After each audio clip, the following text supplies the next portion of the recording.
Hello जय हिंद साथियों, स्वागत है आप सभी का हमारे YouTube channel Gaurav Kumar maths पर। हम प्रॉफिट एंड लॉस चैप्टर के बारे में पढ़ रहे थे और कल की क्लास में हमने 3 बहुत ही इंपॉर्टेंट कंसेप्ट को सीखा। और अगर आप उस वीडियो को नहीं देखें, सबसे पहले आप उस वीडियो को देखिए और उसके बाद आप इस क्लास को देखिए। और आज की क्लास में भी हम 3 बहुत ही इंपॉर्टेंट कंसेप्ट के बारे में सीखेंगे। तो चलिए सबसे पहले हम अपना पहला क्वेश्चन लेते हैं और इसके द्वारा हम अपना पहला कंसेप्ट देखेंगे। तो इस क्वेश्चन को सबसे पहले आप लोग एक बार अच्छे से पढ़िए।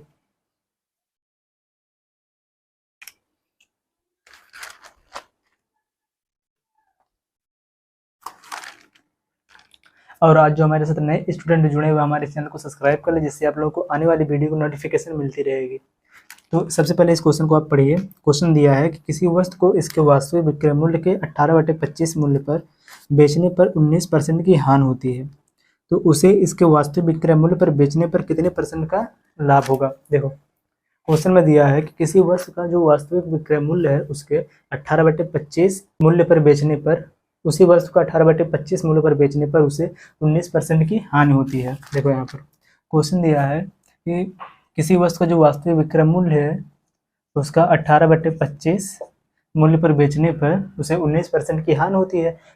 देखो यहाँ पर जो इसका डिनोमिनेटर है यह हमेशा क्या होता है, ओरिजिनल नंबर। तो यहाँ पर ये हो जाएगा इसका ओरिजिनल एसपी, कि इसका जो वास्तविक जो विक्रय मूल्य यह हो जाएगा 25 और जिस मूल्य पर आपने इसको बेचा वह हो जाएगा कितना, 18। देखो जो इसका पहले वाला जो इसका एसपी है, ठीक, वह कितना है, 25।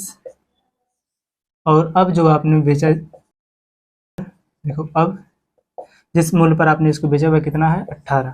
ठीक, और देखो क्वेश्चन क्या दिया है कि जब आपने 18/25 मूल्य पर आपने इस वस्तु को बेचा तो आपको 19% की हानि हुई। तो देखो यहाँ पर यह जो 18 है, 18 यह बराबर हो जाएगा कितना, जब 19% की हानि हुई, 19% की यहाँ पर जब हानि हुई तो 19 को जब आप 100 में से माइनस करोगे कितना आ जाएगा, यह 81%। ठीक, जो इसका दूसरा विक्रय मूल्य जो है 18 है, यह 18 किसके बराबर है, 81% के। तो आपको यहाँ पर बताना है कि जब इसको वास्तविक विक्रय मूल्य पर हम बेचेंगे तो इसको कितने परसेंट का लाभ होगा। तो वास्तविक विक्रय मूल्य इसका कितना है, 25। केवल इसको हम माने यहाँ पर 25 यूनिट है, 25 यूनिट ये बराबर कितने के हो जाएगा, 81 बटे में यह हो जाएगा 18 गुणे में यह हो जाएगा 25, बाहर लग जाएगा क्या, परसेंट। ठीक, अब इसको आप सॉल्व करो। यहाँ पर देखो ये हो जाएगा 9 दूनी 18, 9 9 81। ठीक, यहाँ पर हो जाएगा 25, 25 9 हो जाएगा यह 225 बटे में यह हो जाएगा 2। ठीक, यहाँ पर इसको आप कैंसिल करोगे, हो जाएगा 2 1 9 2, 2 1 9 2, 2 दूना 4 और 2 25 10। यहाँ पर यह कितना आ गया, 112.5%। यहाँ पर जो इसका दूसरा जो इसका जो पहले वाला जो वास्तविक जो विक्रय मूल्य 25 है, किसके बराबर आ गया, 112.5% के। ठीक, देखो यहाँ पर जब यहाँ पर ये 81 था, इसको कितने परसेंट की हानि हुई, 19%, क्योंकि इस जो यहाँ पर इसका जो कॉस्ट प्राइस होगा वह कितना होगा, 100%। जब 100% में से 100% से यहाँ पर 81 कम है, इसका मतलब यहाँ पर हानि हुआ था। लेकिन यहाँ पर यह 100% से यह ज़्यादा है, क्योंकि यहाँ पर 112.5% है, तो इसका मतलब यहाँ पर क्या होगा, लाभ। तो यहाँ पर अब इसका जो एक्चुअल जो इसका प्रॉफिट निकालने के लिए इसमें से आप 100% को माइनस करोगे। तो देखो यहाँ पर यह हो जाएगा माइनस 100% बराबर कितना यहाँ पर बचेगा, 12.5%। तो यहाँ पर इसको 12.5% की क्या होगी, प्रॉफिट की। जब इसको आप वास्तविक जब विक्रय मूल्य पर जब आप बेचोगे तो इसको 12.5% की क्या होगी यहाँ पर, प्रॉफिट। तो इसका हो जाएगा आंसर। ठीक, नोट करिए इसे आप।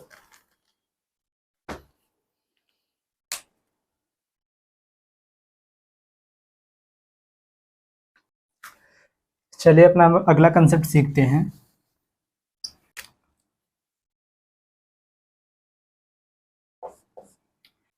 यह जो हमारा कंसेप्ट है यह ओवरऑल प्रॉफिट और लॉस पर बेस्ड है। देखो अगर आपसे पूछेगा ओवरऑल प्रॉफिट या फिर लॉस परसेंट, तो यह इसी पर बेस्ड है हमारा कंसेप्ट है। इसको आप कैसे निकालोगे, देखो कि एक व्यक्ति दो वस्तुओं को 200 रुपये के प्रत्येक मूल्य पर खरीदता है। देखो यहाँ पर क्या है कि दो वस्तुओं किसने खरीदा और दोनों वस्तुओं को यह 200 रुपये में खरीदा। कि 200 रुपये में दोनों वस्तु किसने खरीदा।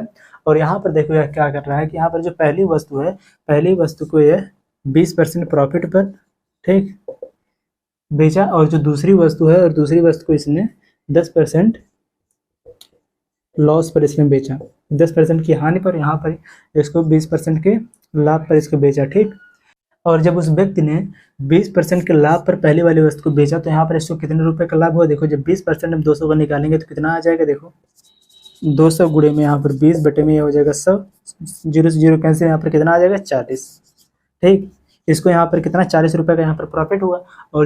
और जब उस व्यक्ति ने दूसरे वाली वस्तु को 10% की हानि पर बेचा तो यहाँ पर जब हम 200 का 10% की हानि निकालेंगे तो कितना ये आ जाएगा। देखो 200 गुणे में 10 बटे में 100, यहाँ से देखो 0 और 0 कैंसिल, यहाँ पर कितना आ जाएगा 20। तो यहाँ पर इसको -20 रुपये का यहाँ पर इसको लॉस हुआ।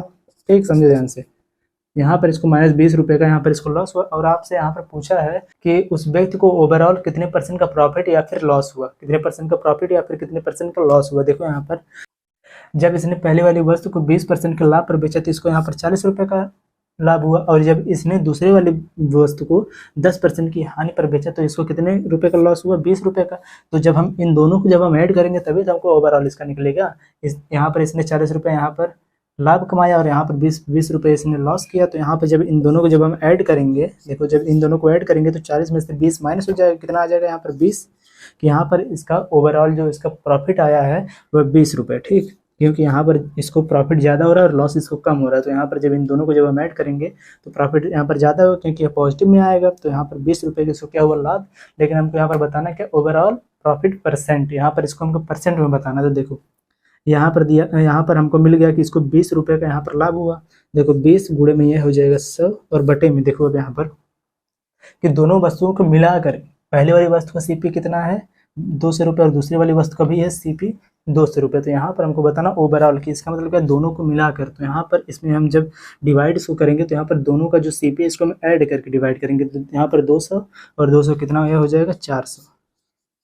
400 से जब इसको हम डिवाइड करेंगे तो यहाँ पर हमको मिल जाएगा ओवरऑल प्रॉफिट परसेंट। ठीक, देखो यहाँ से 00 कैंसिल, यहाँ से यह हो जाएगा 4 एकम 4, हो जाएगा 4 पच्चे 20। तो यहाँ पर आगे हमारा 5% ओवरऑल प्रॉफिट। ठीक, लेकिन चलिए हम इस क्वेश्चन को सॉल्व करने का दूसरा मेथड सीखते हैं। देखो जब आपसे क्वेश्चन में ओवरऑल प्रॉफिट परसेंट या फिर प्रॉफिट लॉस पूछे तो वहाँ पर जो इसका सीपी का जो एक्चुअल जो वैल्यू है उसको आप ना लेकर वहाँ पर सीपी को आप 100 मान सकते हो। देखो यहाँ पर आप सीपी को 100 मान के भी इस क्वेश्चन को सॉल्व कर सकते हो। ठीक, क्वेश्चन में जो दिया है कि पहली लाइन कि यहाँ पर जो वस्तुओं को इसने दो वस्तुओं को क्रम से इसने 200 रुपये में खरीदा तो यहाँ पर 200 के बजाय हमने 100 ले लिया। देखो यहाँ पर पहली वस्तु को इसने खरीदा 100 रुपये में, दूसरी वस्तु को भी खरीदा 100 रुपये में। और यहाँ पर देखो पहली वस्तु पर इसने 20% का प्रॉफिट लिया। ठीक, जब 20% का प्रॉफिट लेगा तो यहाँ पर कितना आ जाएगा 20। और जब यहाँ पर दूसरी वस्तु पर इसने 10% का यहाँ पर लॉस किया तो यहाँ पर कितना आ जाएगा इसका लॉस -10। ठीक, तो इन दोनों को जब आप ऐड करो कितना आ जाएगा 10। ठीक, 10 गुणे में 100 बटे में यहाँ पर देखो पहले और दूसरी वाली वस्तु का जो सीपी कितना है 100 रुपये। तो यहाँ पर दोनों को आप ऐड कर दो कितना है हो जाएगा 200 बराबर है कितना। देखो आ जाएगा यहाँ से 0 और 0 हो जाएगा कैंसिल, यहाँ से 2 का नंबर 2 पच्चे 10। यहाँ पर आपको कितने का प्रॉफिट हुआ 5% का यहाँ पर आपको प्रॉफिट है। और देखो आप यहाँ पर प्रॉफिट और लॉस कैसे पहचानोगे। देखो यहाँ पर जो इसका प्रॉफिट जो हुआ वह ज़्यादा है लॉस वाले से। अगर यहाँ पर यह -20 होता और यहाँ पर +10 होता, क्योंकि यहाँ पर जैसे यहाँ पर अगर इसको 20% की हानि होती और यहाँ पर 10% का लॉस होता तो यहाँ पर यह किस में आता लॉस में आता, क्योंकि यहाँ पर जो 20 है माइनस में होता। जब यहाँ पर वैल्यू यहाँ पर पॉजिटिव में आया तो इसका मतलब यहाँ पर प्रॉफिट हुआ है। अगर यहाँ पर नेगेटिव में आता तो इसका मतलब यहाँ पर क्या होता लॉस होता है। ठीक, चलिए हम इसी कंसेप्ट पर बेस अपना अगला क्वेश्चन लेते हैं।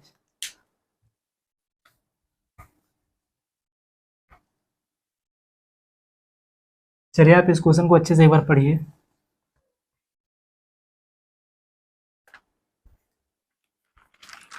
देखिए हमारा यह क्वेश्चन दिया है कि एक आदमी ने दो वस्तुएं 3050 रुपये में प्रत्येक में खरीदा, कि दोनों वस्तुओं की है 3050 रुपये में खरीदा। देखो तो यहाँ पर आप जो इसका सीपी है इसको 3050 नहीं लोगे, यहाँ पर आप इसको 100 मान के भी सॉल्व कर सकते हो। देखो सीपी इसका कितना हो जा रहा है, देखो पहले का 100 और दूसरे का भी 100 है। ठीक, क्वेश्चन में आगे दिया कि इन्होंने जो पहली वाली जो वस्तु इस पर 10% का प्रॉफिट, देखो 10% का प्रॉफिट। ठीक, और जो यहाँ पर दूसरी वस्तु है इस पर 20% का प्रॉफिट पर इसने बेचा। देखो 20% का प्रॉफिट इसने दूसरी वाली वस्तु पर भी लिया। तो यहाँ पर जब पहली वस्तु पर 10% का प्रॉफिट लिया तो कितना प्रॉफिट लिया 10।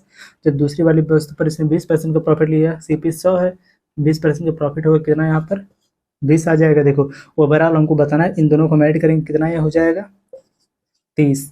ठीक, 30 गुणे में 100 बटे में यहाँ पर हम किससे डिवाइड करेंगे, इन दोनों का सीपी जो है इसको हम ऐड कर देंगे। 100 प्लस 100 कितना हो जाएगा 200, तो यहाँ पर बटे में ये हो जाएगा 200 बराबर है। देखो कितना आ जाएगा, 0 से 0 कैंसिल, 2 एक 2, यहाँ पर इसको आ जाएगा ओवरऑल कितना 15% की प्रॉफिट। ठीक, ये इसका हो जाएगा आंसर।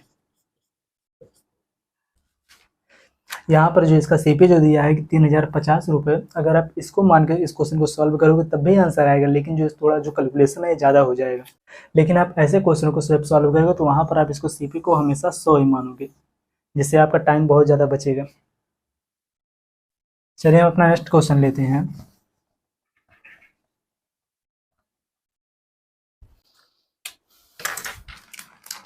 देखो ये क्वेश्चन हमारा दिया है कि प्रेम ने 3200 रुपये में, देखो क्वेश्चन दिया है कि प्रेम ने 3200 रुपये में एक पुराना प्रिंटर खरीदा और 600 रुपये में उसकी मरम्मत में खर्च किया और उसने इसे 4280 रुपये में बेच दिया, तो उसे लाभ प्रतिशत के निकटतम यहाँ पर बताना है कि इसको कितना परसेंट का लाभ हुआ।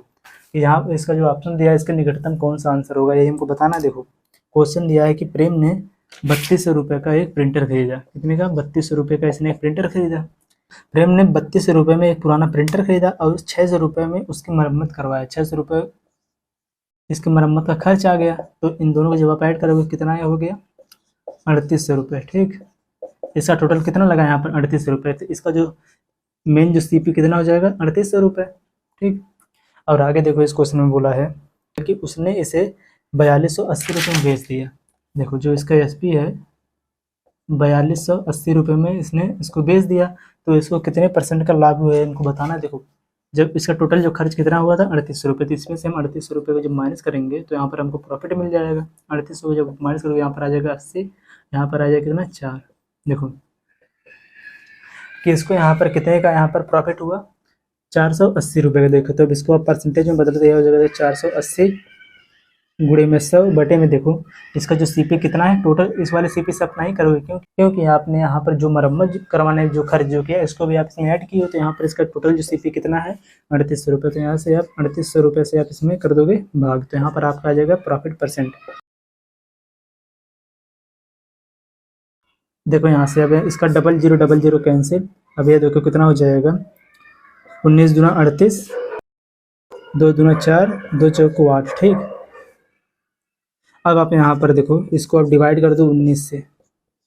देखो ये जगह 19 से करना 19, यहाँ पर कितना बचेगा 50, यह हो जाएगा देखो 19 दूना 38, यहाँ पर कितना बचेगा है। देखो यहाँ पर ऑप्शन में जो हमारा दिया है यह 12.63 है, इसका हो जाएगा आंसर। ठीक,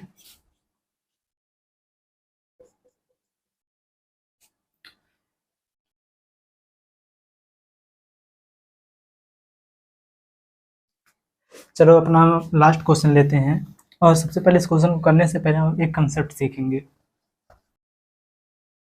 सबसे पहले आप इस कंसेप्ट को एक बार अच्छे से समझ लो, इसका यूज हम अपने अगले वाले क्वेश्चन में करेंगे। देखो जैसे आपको अगर सीपी दिया हो 100, ठीक, और इस पर अगर प्रॉफिट हो रहा है मान लो 20% का, तो यहाँ पर इसका एसपी कितना हो जाएगा 120, यही ना होगा कि इसका जो एसपी हो जाएगा कितना 120।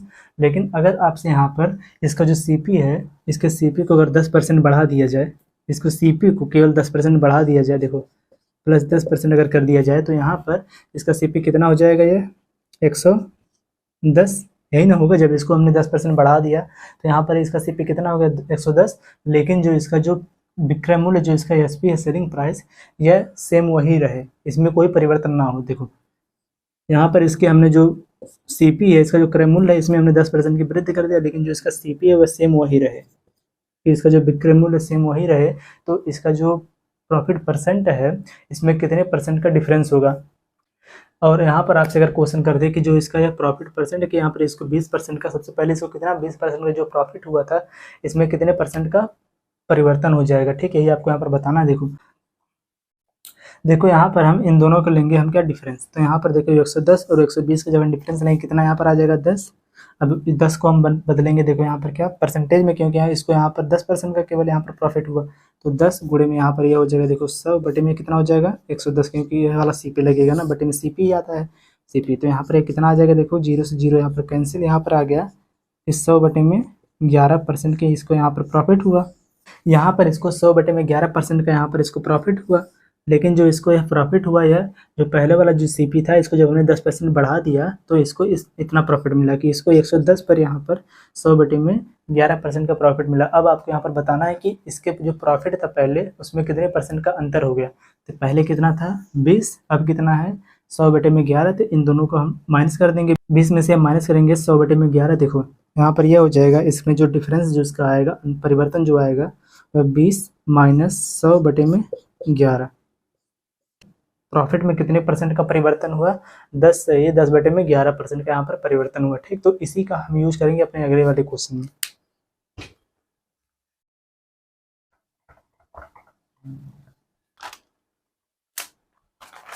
देखो ये क्वेश्चन दिया है कि किसी लेन देन में लाभ प्रतिशत क्रय मूल्य का, देखो क्या बोला है कि किसी लेन देन में लाभ प्रतिशत जो है क्रय मूल्य का 48% है। बाद में यदि क्रय मूल्य में 20% की वृद्धि की जाती है, लेकिन विक्रय मूल्य पूर्ववत ही रह जाता है। पूर्ववत का मतलब क्या है कि जो सेम था सेम वही इसका सेलिंग प्राइस हो जाएगा। ठीक, और आपको यहाँ पर बताना है कि तो लाभ प्रतिशत में कितने परसेंट की कमी होगी। देखो यहाँ पर क्वेश्चन में बोला है कि लाभ प्रतिशत जो इसका है वह क्रय मूल्य का 48% है। देखो तो यहाँ पर हमने सीपी को मान लिया कितना 100, तो इसका जो एसपी कितना हो जाएगा 48। इसका जो लाभ प्रतिशत है वह सीपी का 48%, इसका मतलब ये हो जाएगा कितना 148। ठीक, और देखो इसके बाद यहाँ पर इसका जो सीपी है, इसके सीपी में 20% का क्या कर रहा है यहाँ पर वृद्धि, 20% की यहाँ पर वृद्धि किया, तो इसका जो सीपी कितना हो जाएगा 120। लेकिन जो इसका सेलिंग प्राइस जो इसका एसपी है वह सेम वही रहेगा, क्वेश्चन में बोला है। देखो कितना 148। और आगे आपसे इसमें पूछा है कि लेकिन विक्रय मूल्य पूर्ववत ही रहेगा, तो लाभ प्रतिशत में कितने परसेंट की कमी होगी, कि जो इसको लाभ हुआ था 48% का, जो इसका यह प्रॉफिट हुआ था 48% का, इसमें कितने परसेंट की कमी हो गई आपको बताना। तो यहाँ पर सबसे पहले इन दोनों को लेंगे हम डिफरेंस, तो कितना आ जाएगा ये 28 गुणे में 100 बटे में कितना हो जाएगा 120 बराबर है कितना हो जाएगा, देखो 0 से यहाँ पर 0 कैंसिल, यह हो जाएगा 4 3 12 और 4 7 28, कितना हो जाएगा 70/3। देखो यहाँ पर यह हो जाएगा 3 दूनी 6, बचेगा 10, 3 तरीक का 9 3 तरीक का 9%, यही आ जाएगा। देखो जब इसने इस वस्तु को 120 रुपये में जब इसको बेचा, कि जो इसका क्रय मूल्य था, इसको जब 20% की वृद्धि किया तो कितना हो गया 120।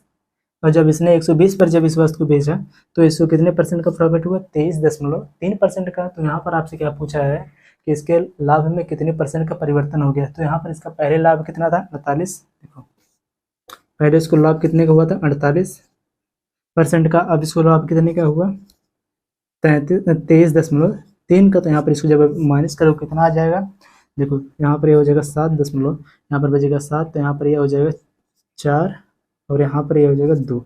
ये 24.7% का यहाँ पर इसको परिवर्तन हुआ, यहाँ पर कमी हो गया। ठीक है, इसका हो जाएगा आंसर कि यहाँ पर इसके प्रॉफिट में कितने परसेंट की कमी हो गई 24.7%।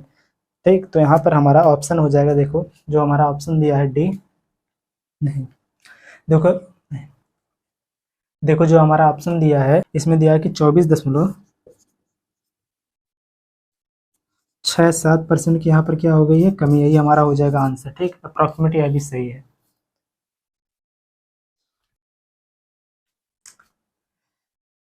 आई होप आपको जो है क्वेश्चन है बहुत अच्छे से समझ में आ गया होगा। तो चलिए आज क्लास को हम इतना रखते हैं, मिलते हैं नेक्स्ट वीडियो में। Thank you so much.